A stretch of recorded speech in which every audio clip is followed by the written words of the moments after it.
एक और बड़े अच्छा योजना इस साल के बजट में हमन शुरू करे हन, रानी दुर्गावती योजना। क्या कहे रानी दुर्गावती योजना? ये दानी की योजना लागा थे जबरदस्त हो ही, सोच समझ के निकाले है। ये दानी तो छत्तीसगढ़ सरकार के हमन गुणगान करे बुलागी हमन, ये योजना बढ़िया हो योजना। अब जेकर घर में भी बेटी पैदा होही तो मन के नाम से सरकार पैसा जमा करही। अच्छा, बेटी हो गए तो सरकार पैसा जमा करही, अब अगर बेटा हो गए कहला कौन ओकर दादा जमा कर। और जब वो बेटी 18 साल के हो जाही, 18 साल की उम्र हो जाही तो एक मुश्त वाला 1.5 लाख रुपया मिलही, 1.5 लाख रुपया, ताकि वो आगे के पढ़ाई करे बेटी, या फिर अगर शादी ब्याह लायक हो जाही तो शादी ब्याह में ओकर काम हो ही।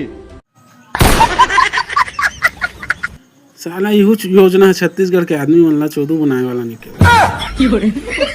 अगले चुनाव में अगर सरकार जीती तो एकर कोई भरोसा नहीं है।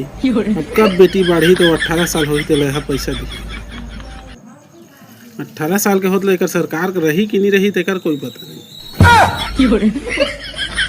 मतलब ऐसे योजना बना है जे माँ, अब का बताऊँ, तुम बताओ कमेंट में, मैं का कही तुम बताओ कमेंट में।